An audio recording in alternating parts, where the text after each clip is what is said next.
मैं गोपाल सर। आज हम बात करेंगे physics, basic concept of physics. Physics क्या है, या फिजिक्स को अगर हम अच्छे से पढ़ना चाहते हैं, फिजिक्स के कॉन्सेप्ट को समझना चाहते हैं, तो सबसे जो जरूरी बात है वो क्या है। बहुत सारे बच्चे बोलते हैं सर हमें फिजिक्स के कॉन्सेप्ट याद ही नहीं होते या समझ नहीं आते। तो उसका सबसे मुख्य कारण है फिजिक्स का जो बेसिक कॉन्सेप्ट है, जिसे हम मैथ्स कहते हैं। मैथ्स आपको जानना बहुत जरूरी है। अगर आपका मैथ्स बहुत अच्छा रहेगा तो आपका फिजिक्स भी बहुत ही अच्छा रहेगा। जिन्हें मैथ्स के फंडामेंटल्स बहुत अच्छे से आते हैं वो आसानी से फिजिक्स के सारे कॉन्सेप्ट को समझ सकते हैं।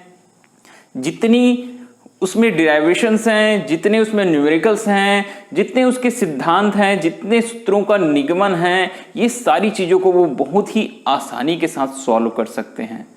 तो फिजिक्स के लिए सबसे जो इम्पोर्टेंट चीज़ है वो मैथ्स की जानकारी होना, मैथ्स का अच्छा ज्ञान होना। अगर आपको अच्छा मैथ्स आता है, इसका अर्थ है आप अच्छा फिजिक्स जान सकते हैं या फिजिक्स के कॉन्सेप्ट को बहुत ही आसानी से या सरलता से समझ सकते हैं। तो मैं आपको आज के क्लास में यहीं से मैं आपकी शुरुआत करूंगा। मैथ्स के जो फंडामेंटल है, छोटे छोटे जो चीजें हैं, उन सारी चीजों से। ओके, तो देखते हैं। हम सबसे पहले आज मैं बात करता हूं किसी भी संख्या के वर्ग और वर्गमूल का। कोई भी संख्या है उसका वर्ग और वर्गमूल कैसे निकाला जाता है। आप सभी ने 10th क्लास तक पढ़ाई की है तो मालूम होगा कोई भी संख्या होता है उसका वर्ग क्या होता है। वर्ग का मतलब होता है किसी भी संख्या की घात में 2 का होना। और घात 2 का अर्थ क्या होता है बेटा, उसका कितने बार गुना, 2 बार गुना। जैसे हम देखते हैं कोई संख्या है हमारे पास में, एक कोई संख्या लेते हैं और उसका क्या ले लेंगे बेटा, वर्ग ले लेंगे। जैसे संख्या ले लेते हैं 2, तो 2 का वर्ग मतलब 2 का घात 2 होता है। 2 गुना 2 बराबर हो जाता है 4। अगर हम 3 लेंगे तो 3 का घात 2, 3 गुना 3 बराबर हो जाता है 9। बहुत ही सिंपल है। आप कोई भी संख्या ले सकते हैं, कोई बड़ी संख्या ले लीजिए। 8 का स्क्वायर, 8 इंटू 8 64। और बड़ी संख्या मान लीजिए हम 12 लेते हैं। 12 का स्क्वायर 12 इंटू 12 कितना होता है, 144। और बड़ी संख्या 15 का स्क्वायर 15 इंटू 15 225। तो सबसे पहले आप काम यही कीजिए, अगर आप 11th क्लास में पहुंचने वाले हैं या पहुंच गए हैं तो कम से कम 1 से लेकर 20 तक या 30 तक, अगर ज्यादा नहीं कर सकते तो 20 तक, सभी संख्याओं का वर्ग आपको याद रहना चाहिए। अपनी कॉपी उठाइए, उसमें आप नोट कर लीजिए संख्याओं का वर्ग 1 से 20 तक या 1 से 30 तक। बहुत काम की चीजें हैं, आगे आपको बहुत काम आने वाली है ये सारी चीजें। ठीक है, अब वर्ग तो सभी समझते हैं, आसान चीज है। कोई भी संख्या का घात 2 होना क्या कहलाता है, वर्ग। अब बात करता हूं मैं वर्ग मूल की। कोई भी संख्या है उसका वर्गमूल देखिए।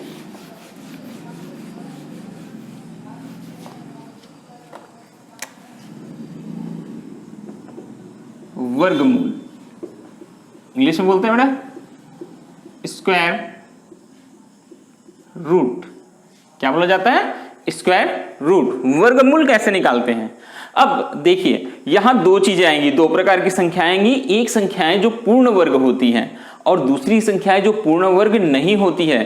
तो इसी कारण से कोई भी संख्या का वर्गमूल निकालने की हमारे पास में 2 विधियां हैं। 2 विधियां हैं। पहली विधि जो है वो होती है बेटा गुणनखंड विधि। गुणनखंड विधि में हम क्या करते हैं, कौन सी संख्याओं का वर्गमूल आसानी से निकाल लेते हैं, पूर्ण वर्ग। और जो दूसरी विधि होती है वो होती है बेटा भागफल विधि। कौन सी विधि होती है, भागफल विधि, डिवीजन रूल। ये तो जो पूर्ण वर्ग संख्या है, पूर्ण वर्ग संख्याएं क्या हैं? जो पूर्ण वर्ग जिसका वर्ग करने पर आती है, जैसे 4 है, 2 का स्क्वायर 4, ठीक है, 3 का स्क्वायर 9 और 4 का स्क्वायर 16 और बहुत सारी है 25, 36, ये सब पूर्ण वर्ग संख्याएं हैं, ठीक है। तो पूर्ण वर्ग संख्याओं का वर्गमूल हम गुणनखंड विधि से आसानी से निकाल सकते हैं। कोई भी एग्जांपल आप ले सकते हैं, जैसे 25 है तो 25 इस तरह लिखेंगे, ये 5 से डिवाइड होता है, 5 5 जा 25, 5 1 जा 5, ओके। तो क्या है हमारे पास 25, 5 into 5। तो स्क्वायर रूट की बात करते हैं। देखिए ये स्क्वायर रूट का क्या होता है बेटा, साइन होता है 25, ये कितना आ गया 25, ये क्या लिख सकते हैं 5 का स्क्वायर। ये जो वर्गमूल का निशान है इसका मतलब होता है घात पर 1/2 होना। क्या होता है, घात पर 1/2 होना। तो चलिए हम करते हैं 5 का स्क्वायर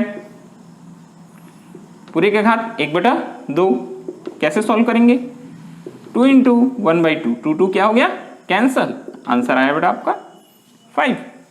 तो √25 क्या होता है 5। कोई भी एग्जाम्पल ले सकते हैं आप, कोई भी संख्या ले सकते हैं। जैसे हम लेते हैं एक संख्या हम ले लेते हैं 144, 144। अब वह छोटी से छोटी संख्या देखिए जिससे यह भाग जाती है। कौन सी संख्या लेते हैं बेटा हम, 2 से, 2 सत्ते 14, 2 दूनी 4, फिर 2 से, 2 तिया 6, 1 बचा, 2 छक्के 12, फिर 2 से, 2 एकम 2, 2 अट्ठे 16, फिर 2 से, 2 निया 18। अब 2 से नहीं जाएगा तो 3 से देखते हैं, 3 तिया 9, 3 से, 3 एकम 3, 144 इक्वल हो गया 2 into 2 into 2 into 2 into 3 into 3, ये 1। अब इसका पेयर बना लेंगे 1 2 3, 2 का 2 पेयर बना और 3 का 1 पेयर बना। तो अगर हम इसका वर्गमूल निकालेंगे बेटा 144, तो पेयर में से केवल एक ही संख्या लेंगे। ये 2 है तो ये 2, ये 2 into 3, 2 2 4, 4 3 12, ये वर्गमूल आ गया। वर्गमूल 144 का मान कितना है हमारे पास में 12 है। ये होती है गुणनखंड विधि। आप कोई भी जो पूर्ण वर्ग संख्याएं हैं, ऐसी संख्याओं को लेकर आप किसी भी संख्या का आप वर्गमूल ज्ञात कर सकते हैं बहुत ही आसानी से। हाँ, सभी बच्चों को ये तो मालूम रहता है कि गुणनखंड विधि हम इस प्रकार से किसी भी संख्या का वर्गमूल ज्ञात कर सकते हैं। दिक्कत कहां आती है, तो दिक्कत आती है बेटा भागफल विधि में। ऐसी संख्याएं जो पूर्ण वर्ग संख्याएं नहीं हैं, उनका हम किस प्रकार से वर्गमूल निकाल सकते हैं, चलिए देखते हैं हम। ये मिटा देता हूं पहले मैं, ओके। हाँ, अब बात करते हैं सबसे इंपॉर्टेंट चीज। बहुत सारे बच्चों को यहां दिक्कत होती है कि हम भागफल विधि से या ऐसी संख्याएं जो पूर्ण वर्ग नहीं है उनका वर्गमूल कैसे निकालें।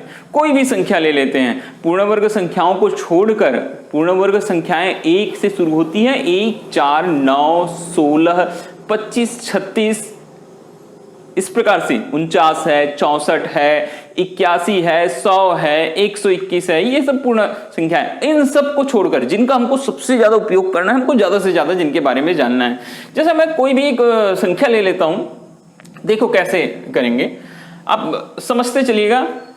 जैसे कोई भी एक संख्या है, जैसे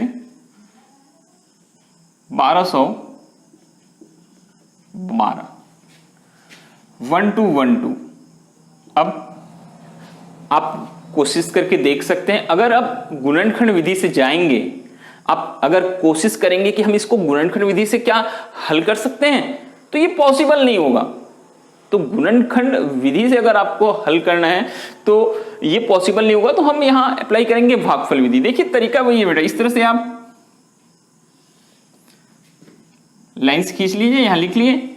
देखिए 4 अंकों की संख्या है, 4 अंकों की संख्या है, बहुत अच्छी बात है। पेयर बना लीजिए, ठीक है, पीछे की ओर से आप पेयर बना लीजिए 2 1, और ये हो गया बेटा 2 1। 1 2 1 2, 2 पेयर बन गए। अब सबसे पहले बात करेंगे हम पहले पेयर की। पहले पेयर में कितना लिखा है? 12 लिखा है। यहां आपको फिर से वही काम करना है, आपको टेबल देखना है या पहाड़ा पढ़ना है। कैसे पहाड़ा पढ़ते हैं? अभी तक हम गुणनखंड विधि में जो भी हम भाग देते हैं वहां पहाड़ा थोड़ा सा इस प्रकार पढ़ा जाता है, 2 तिया 6, 4 चौक 16, 4 पंचे 20। हाँ, मगर यहाँ भागफल विधि में आप जिस संख्या का पहाड़ा पढ़ेंगे उतने बार ही आपको पढ़ना है। जैसे 1 का पहाड़ा 1 बार, 2 का पहाड़ा 2 बार, 3 का पहाड़ा 3 बार, 5 का पहाड़ा है तो 5 ही बार पढ़ सकते हैं, या 6 का पहाड़ा आप 6 बार पढ़ सकते हैं। तो देखना है आपको कि पहाड़ा जब आप पढ़ेंगे या टेबल जब आप पढ़ेंगे तो ज्यादा नहीं होना चाहिए संख्या से। जैसे यहाँ क्या लिखा हुआ है? 12 लिखा हुआ है। तो हम चलिए हम पहाड़ पढ़ते हैं, शुरुआत वहीं से करते हैं। 1 से 1 गुना 1 तो 1 ही होता है, 2 दूनी होता है 4, 3 तिया 9, 4 चौक हो जाता है बेटा 16। ज्यादा हो गया तो किसका पहाड़ा पढ़ रहे हैं? 3 का। कितनी बार पढ़ रहे हैं? 3 बार। तो 3 तिया 9। इस प्रकार से 3 तिया कितना हो गया? 9। ये यहां माइनस साइन लगाएंगे, 12 में 9 घटाए कितना आ गया हमारे पास में? 3। आगे जो संख्या का पहाड़ा पढ़ेंगे उसको यहां 8 करना, इधर माइनस होगा यहां 8 होगा। ये 3 और 3 मिलकर हो गए 6। बची हुई संख्या है नीचे ले आना 12। ये इस प्रकार से ये 6 है हमारे पास में, इधर आ गया 312। अब आगे बढ़ते हैं अगली संख्या की ओर। ध्यान दीजिएगा, अगली संख्या जो भी संख्या का आप गुना करेंगे वो 6 के बाद आएगा। तो ये 6 अकेला नहीं रह जाएगा, यह 2 अंकों वाली संख्या बन जाएगी। कैसी संख्या बन जाएगी? यह 2 अंकों वाली संख्या हो जाएगी। जैसे एग्जाम्पल देख सकते हैं, अगर मैं यहां 1 से गुना करना चाहूंगा तो ये क्या हो जाएगा? 61। क्या हो जाएगा? 61। और चूंकि मैं यहां 1 लिख रहा हूं तो इसमें मैं 1 का ही गुना करूंगा तो 61 गुना 1 कितना हो जाएगा? 61 हो जाएगा। अगर मान के चलो 61 तो बहुत छोटी संख्या है, आगे बढ़ते हैं। अगर मैं 6 के बाद में 2 लिख रहा हूं तो 2 से गुना कर दूंगा। 2 दूनी 4, 2 दूनी कितना हो गया मेरे पास? 4, 2 छक्के 12, 124 हो गया। ये है 63। 3 लिखता हूं तो 3 गुना 3, 3 तिया 9, 3 छक्के 18। और आगे बढ़ना पड़ेगा, बहुत बड़ी संख्या है। चलिए मैं थोड़ा सा और आगे बढ़ जाता हूं। जैसे मैं मान के चलो 6 से गुना करता हूं तो ये हो जाएगा 6, 6 छक्के 36, हासिल आया 3, 6 छक्के 36 और 3 39, बहुत बढ़ गया, 396 हो गया। मगर यहां 312 है, कम से गुना करना पड़ेगा, 5 से गुना करते हैं। 5 पंचे 25 का, 5 हासिल आए 2, 5 छक्के 30 और 2 32। कितना हुआ? 325। ये भी ज्यादा है, सॉरी। अपन 4 से गुना करके देखेंगे।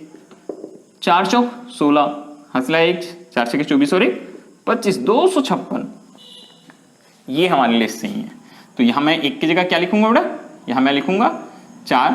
ये हो गया 4, 4 चौक 16 का 6, हासिल आया 1, हासिल आया 1, 4 छक्के 24 और 1 25। हमने पहले भी कर चुका है 256। ये माइनस होगा, यहां जिस संख्या से गुना किया उसको प्लस करना है। तो 64 और 4 हो गया इधर 68, माइनस 12 में 6 गया 6, 10 बचा है, 10 में 5 गया 5, ये 2 बचा है, 2 में 2 कैंसिल। ये तरीका होता है वर्गमूल निकालने का। हाँ, अब यहां तो बोलोगे सर और आगे करते हैं। चलिए हम दशमलव लगा लेंगे। यहां क्या करेंगे? हम यहां दशमलव, मालूम है कोई भी संख्या में अगर दशमलव लगाए तो उसके बाद हम कितने भी जीरो कर सकते हैं। तो आपको दशमलव के बाद जितने अंकों तक निकालना है उतने पेयर आप बना सकते हैं। याद रखना यहां पेयर में ही होगा आपका काम, जोड़ियों में। जैसे 2 अंक निकालना है तो हमने 2 पेयर बना लिया।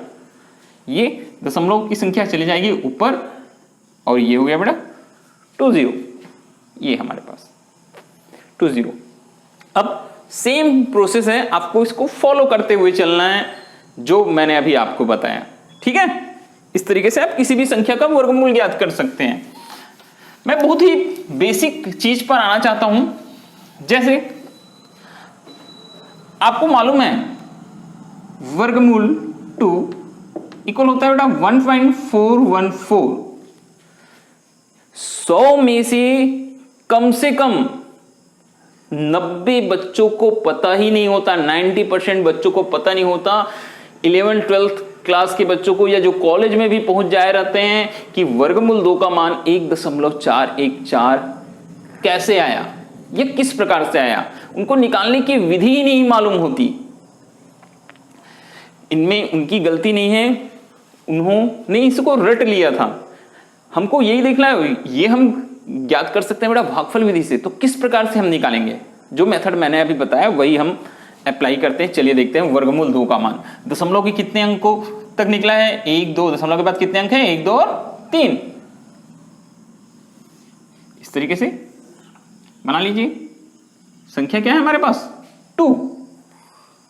दशमलव के बाद 3 अंकों तक ज्ञात करना है। 0 का कितना पेयर बनाएंगे, 3, 1 2 3, 3 पेयर बन गए। काम वहीं से करना है बेटा, मैंने बताया जिस संख्या का पहाड़ा पढ़ते हैं उतनी बार पढ़ते हैं। 1 का पहाड़ा कितने बार पढ़ोगे आप, 1 बार। 2 का पहाड़ा 2 बार, 2 दूनी 4, ज्यादा हो जाएगा। किसका पहाड़ा पढ़ेंगे हम, 1 का, ये हो गया 1, ठीक है। 1 1 कम 1, क्या ऐड करेंगे यहां, 1, 1 धन 1, ये आ गया हमारे पास 2। 1 धन 1 कितना हो गया, 2। और यहां माइनस करेंगे, 2 में 1 माइनस किए कितना बचा, 1। 2 0 नीचे ले आएंगे, ध्यान रखना दशमलव का चिन्ह ले जाना है ऊपर। यहां हो गया 100, यहां हो गया 2। अब अगली संख्या, अगर हम 1 से गुना करते हैं तो 2 और 1 मिलकर बन जाएंगे बेटा 21। 21 गुना किससे करेंगे, 1 लगाए 2 के बाद तो 1 से ही गुना करेंगे। 21 एकम कितना हो जाता है, 21। अगर हम 2 रखते हैं तो ये हो जाएगा 22 दूनी कितना हो जाएगा, 44। अगर 3 रखते हैं तो 23 गुना 3 हो जाएगा बेटा ये 69। अगर 4 रखते हैं तो 24 गुना 4, 4 चौक 16 का 6, 4 दूनी 8 1 9, 96। 5 रखने से मालूम है 96 बहुत पास आ गए, ज्यादा हो जाएगा। तो हम कौन सी संख्या से करेंगे, देखिए यहां 4 लिखना, यहां भी 4 लिखना, और 4 का गुना 4 चौक 16, 4 दूनी 8 1 9, 96। क्या करना बेटा इधर, ठीक है, यहां आप 4 जोड़ेंगे, 24 और 4 कितना हो गया, 28। और 100 में 96 घटा दिए, कितना बच गए, 4। ये कोई नहीं, कैंसल। फिर अगली जोड़ी हम नीचे उतार लिए, ये हो गया 400। कितना हो गया बेटा ये 400। ये हो गया 28। देखो 28 के बाद मैंने जगह छोड़ दिया है, क्योंकि जिस संख्या का हम गुना करेंगे उसे हमको फिर से यहां लेके आना है या लिखना है। जैसे मान के चलो मैं 1 का गुना करता हूं तो 1 लिखूंगा, दिखाई दे रहा है 281 हो गया। 2 बार करेंगे 281, 200 से बड़ी संख्या है, मतलब 400 से ऑलरेडी ज्यादा हो जाएगी, तो हम एक ही बार ही लेके चलेंगे। अगर आपको समझ नहीं आता तो आप इस तरह से करके देख सकते हैं। ये हो गया बेटा 281 माइनस किसको प्लस करोगे यहां 1 को, तो ये हो गया बेटा आपका 282। ऐसा थोड़ा जगह छोड़ के रखना हमेशा। 10 में 1 माइनस कर दिए, 9 यहां 9 बचा है, 9 में 8 1, 3 बचा, 3 में 2 1 119। लास्ट पेयर नीचे लाते हैं हम। ये देखिए अब थोड़ा सा बोलोगे सर अब तो बहुत बड़ी संख्या हो गई, हम किस प्रकार से करेंगे या हम कैसे कर सकते हैं, ये वाली बात हो गई। मगर घबराने की जरूरत नहीं, बहुत ही सिंपल चीज है। देखिए बेटा इधर आप ध्यान से समझिएगा, यहां हमारे पास संख्या आ गई है 282। अगर हम 1 लिखते हैं तो ये हो जाएगा 2821। ये जो संख्या है किसके बराबर में है, ये करीब करीब 3000 आ गई। 2800 मतलब 3000 के पास आ गई, और ये संख्या 11900 मतलब किसके बराबर हो गई, ये 12000 के पास आ गई। तो आप 1000 की बात करते हैं तो 3 और इधर ध्यान रखना 12। फिर से सुनिएगा 2821, एक लिखने से संख्या 4 अंकों की बन गई 2821। 2821 मतलब 3000 मान के चलते हैं, प्रॉक्स ले लेते हैं। ये 11900 मतलब कितना हो गया 12000।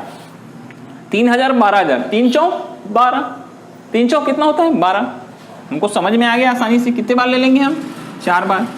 4 चौक 16, 4 दूनी 8 और 1 9, 4 अट्ठे 32 का 2 हासिल आया 3, 4 दूनी 8 3 11। ये अब अगर आप 3 अंक हमारे पास आ गए, आगे आप कैलकुलेशन नहीं करेंगे तब भी इस प्रकार से आप सॉल्व कर सकते हैं। तो देखिए बेटा, इस तरह से मैंने वर्गमूल 2 का मान निकाल लिया 1.414। ये हमारा होता है वर्गमूल निकालने का तरीका। आप किसी भी संख्या का वर्गमूल निकाल सकते हैं, चाहे वो 4 अंक की हो, 5 अंक की हो, 6 अंक की हो, 8 अंक की हो, 10 अंक की हो, आपको कभी परेशानी नहीं होगी, चाहे वो दशमलव वाली हो। हाँ, ध्यान रखने वाली बात है, आपको जोड़ी बनानी, पेयर बनाना आना चाहिए। 1 अंक वाली संख्या में तो देख लेना दशमलव के बाद कितना लगाना है, इस तरह से आप 0 लगा सकते हैं। जितने दशमलव के बाद अंक चाहिए उतने पेयर लगा सकते हैं। अगर 4 अंक चाहिए रहता तो हम एक पेयर और ऐड कर देते हैं। जैसे मैं और आपको कुछ एग्जांपल्स बता देता हूं, पूरा सॉल्व नहीं करूंगा, केवल आपको एक तरीका बता रहा हूं कि किस प्रकार से हम निकाल सकते हैं। जैसे कोई 3 अंक वाली संख्या है, जैसे 121 है, पेयर पीछे से बनाइएगा, 2 1 1 रह जाएगा बेटा, सिंगल। जैसे 4 अंक की संख्या हो गई 1 2 1 2, ये पीछे से पेयर 2 2 4, ठीक है। इस तरीके से जैसे जोड़ी वाली संख्या है 2 4 6 8, इसमें परेशानी नहीं है। हाँ, यहां आपको ध्यान रखना है, आपको पीछे से बनाना है। ओके। हाँ, अब कोई दशमलव वाली संख्या ले लेते हैं, एक एग्जांपल 121.121, ये एक संख्या। अब दशमलव के पहले पीछे की ओर से स्टार्ट करेंगे आप। दशमलव के पहले आप अपने राइट से लेफ्ट की ओर चलेंगे, और दशमलव के बाद आप क्या करना, लेफ्ट से राइट की ओर चलना।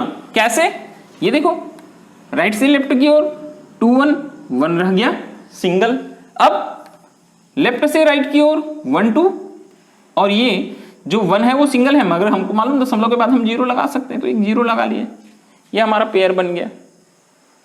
इस प्रकार से आप किसी भी संख्या का वर्गमूल ज्ञात कर सकते हैं। आप घर में बैठिए, कॉपी निकालिए, नोटबुक निकालिए अपनी, और बहुत सारी संख्याएं हैं। वर्गमूल 3 है, 4 तो पूर्ण वर्ग संख्या है, 5 है, 6 है, 7 है, 8 है, 9 नहीं, 9 तो पूर्ण वर्ग है, 10 11, जो भी आपका मन करता है उस संख्या का वर्गमूल निकाल कर देखिए। ये आपको याद रहना बहुत जरूरी है। आगे जब आप पढ़ाई करेंगे, चाहे वो क्लास 11th हो, 12th हो, आपका ग्रेजुएशन हो, इंजीनियरिंग हो, मेडिकल हो, या कोई भी कॉम्पिटिटिव एग्जाम भी होगा, तो इस चीज की जरूरत आपको बहुत पड़ने वाली है। तो ध्यान दीजिएगा, किसी भी संख्या का वर्ग और वर्गमूल निकालना, दोनों विधि आपको मालूम रहनी चाहिए। गुणनखंड विधि तो अधिकांशतः सभी को मालूम रहती है, भागफल विधि जो है वो आपको अच्छे से मालूम रहनी चाहिए। प्रैक्टिस कीजिए, आप ध्यान दीजिए। एक बार में समझ नहीं आएगा, 2 बार 3 बार 4 बार आप मेरे से पूछ सकते हैं, कभी भी आप कमेंट बॉक्स में आकर पूछ सकते हैं कि हम किस प्रकार से ज्ञात करें, हमको समझ में नहीं आया, जो भी चीजें हैं, ठीक है। तो ये आप घर में बैठ के करके देखिए। और हाँ, एक बहुत ही जरूरी चीज, अगर आपको मेरा वीडियो अच्छा लगा हो तो आप सब्सक्राइब कीजिए चैनल को, और इस YouTube चैनल को लाइक करते जाइए और फॉलो करते चलिए, ताकि मैं और भी अच्छे अच्छे आपके लिए वीडियो लेके आ सकूं। Thank you.